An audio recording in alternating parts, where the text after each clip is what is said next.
दनाना गांव के पास एक चिड़ी चांदी गांव है, दो गांव है, चिड़ी और चांदी। वो वैसे वेल नोन दोनों गांव से जाने जाते हैं नामों से, लेकिन चांदी अलग गांव है। उसमें ज्यादातर मुसलमान थे, तो मुसलमान पाकिस्तान जा रहे थे, तो मुसलमान तो चले गए। वो 2-3 दिन घरों में रहे थे, अपनी सुरक्षा करके चारों तरफ लठ ले खड़े रहे, कोई मार ना दे आके, घर से बाहर नहीं निकले। तो उन्होंने टट्टी पेशाब जो करे थे, वो एक जो टीन था घी का, घी डाला करते उसमें, वो टट्टी पेशाब उसमें डाल गए सारा और उसका लॉक ला दिया। और चलते समय वो निकल गए, वो तो चले गए जैसे तैसे। फिर आसपास के गांवों के लोग गए उसमें बचे हुए सामान को लूटने के लिए। एक दनाने गांव का भी एक व्यक्ति नए जूते पहन के और चला। उसका पिताजी कहने लगा, कहाँ चला तू? 17-18-20 साल का उम्र का था वो। कहने लगा, बाबू पिताजी बोल रहे ना, माल लूट के लाऊंगा। वो चांदी गांव में चला गया। तो उसने, क्योंकि उस समय थोड़ी शिष्टाचार अधिक था, वो एक घर में घुसने लगा तो खूब लिपया पोता बढ़िया सुथरा था, उन्हें जूती बाहर काट दी। अब प्रवेश कर गया घर में सामान ढूंढने के लिए। पीछे तो उन जूतिया ने कोई और पहन गया, वो नए जूते। उसने और तो कुछ पाया ना, उसने सोचा घी का टीन है 12 और लौक लाग रहा है। उन्हें ठाया फट दे सिर पर दरिया और चल दिया पैदल। और 7-8 किलोमीटर है वहां से, चांदी गांव दनाना से।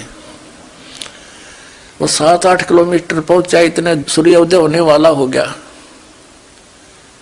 उसका पिताजी उसने गली में बैठा पाया द्वार के सामने। जूते कहाँ तेरे? और वो गया, जब उसके पिता ने कहा था जूती ना खोइए, क्योंकि उसमें बड़ा गरीब समय था, जूते मुश्किल से बना करते। तो पिताजी ने जूतियां की चिंता थी, तेरी जूती कहाँ है? न बोला, बोल रहा है ना, जूती तो गई सो गई, माल ले रहा हूं आजा। उन्हें भीतर जाके और कोठे में खोला, साड़ में रख दिया। बोला, जा बाबू दिखाऊंगा। पिताजी वो तोड़ा तुला तोड़ा, देखा उसमें गोबर गंद बड़ा टट्टी पेशाब। मारे उसका बाबू ने, मारे उसके दुआ चढ़े, दुष्ट यूके ले आ गए तू।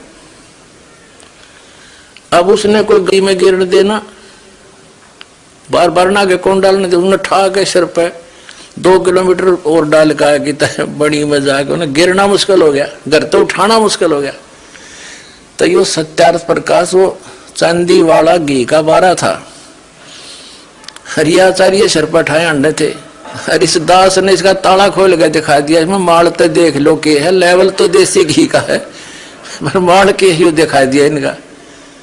ये भी न कि फूकना मुश्किल हो जाएगा।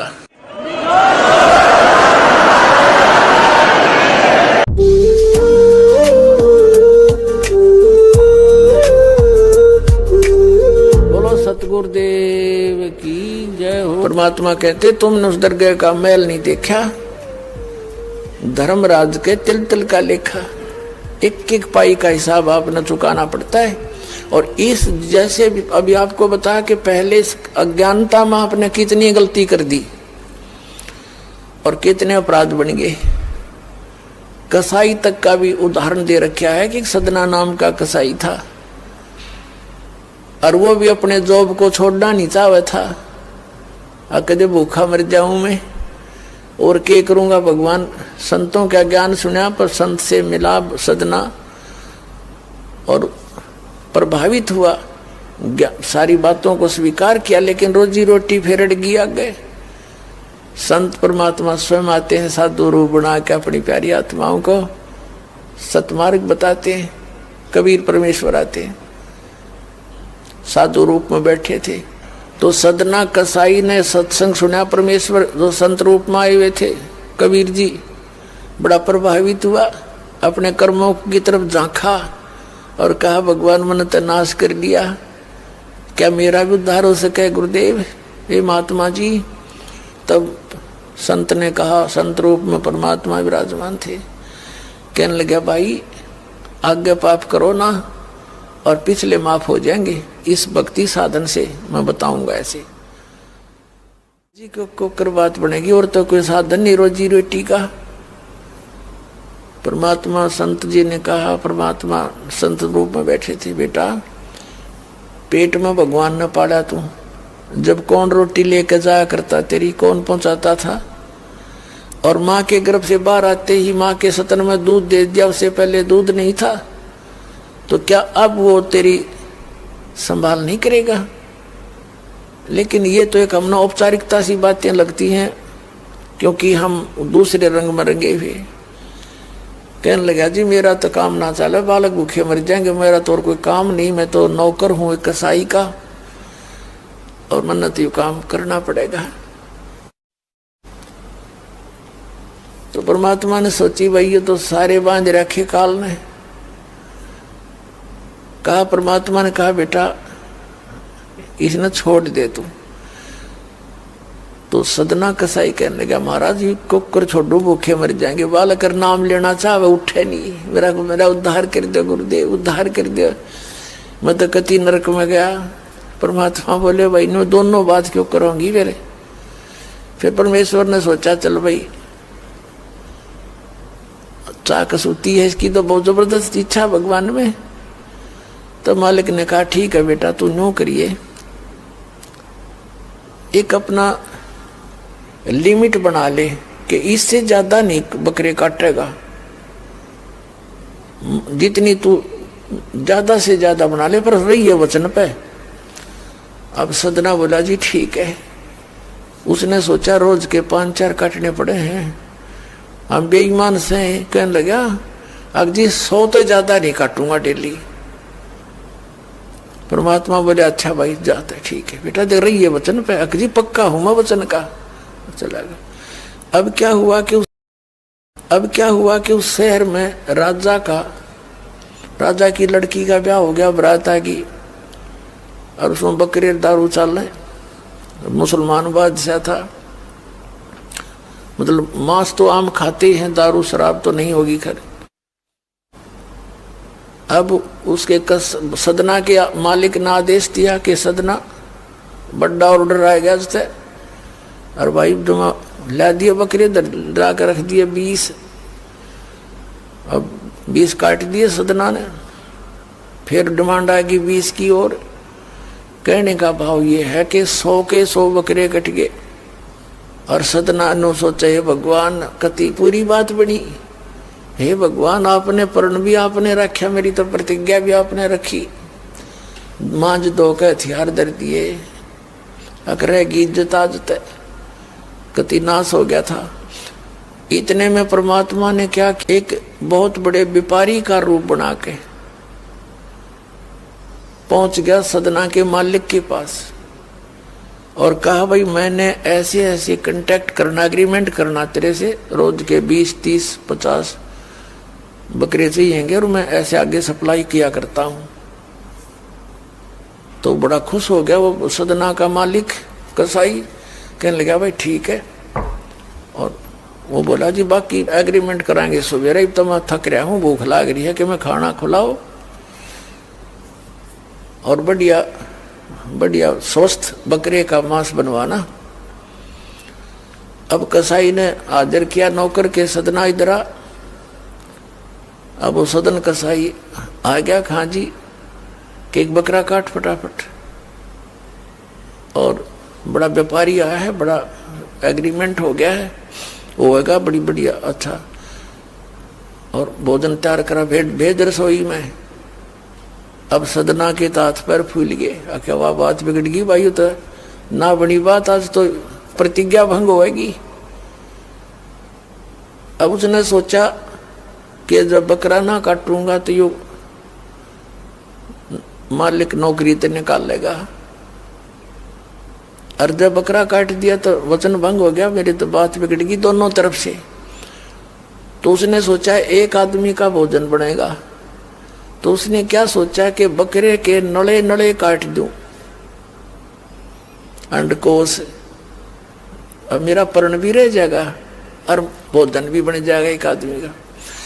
हथियार उठाया और बकरे के वो नड़े काटने चाहे, बकरा बुलवा दिया परमात्मा ने बोला सदना और देख भाई मर्यादा ना तोड़े, ना जाने कितनी बार तो तू बकरा बन लिया और मैं बना कसाई। और देखियो मैंने तेरे गल काटे हैं, तेरे को ऐसे नहीं काटा जैसे तू काटने जा रहा है। अब सारी रात तड़प कर मरूंगा मैं, तन्ने भी फिर मैं ऐसे ही काटूंगा तेरे को, ये देख लेना। अब बकरा किस सदना किसके बकरे काट रहा था, हाथ मत कर छूट गई, कप्पा खड़ा खड़ा बकरा बोले ना कटर बैठ गया रोए। मालिक ने बाट देखी, रसोई में आवाज लगाई, रसोई से संदेशा गया जी अभी तक आया नहीं, मटेरियल पदार्थ नहीं आया, बनाऊं क्यों कर। खुद मालिक गया, सदना से कहा कि सदना क्या करे, तूने काटा नहीं बकरा। मैं नहीं काटू मालिक, मैं नहीं काटू। उसने सोचा ये तो दुश्मन है, ये प्रसन्न नहीं है मेरे इस एग्रीमेंट से, ये काहे का नौकर है।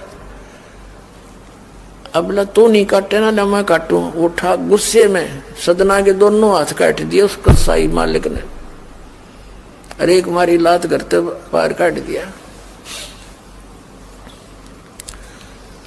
अब जैसे भी ट्रीटमेंट वगैरह करा करो का, महीने 2 महीने रो पीट कर उन्हें सोची क्या करूं भाई। उसने सोचा चल पड़ी यहां से।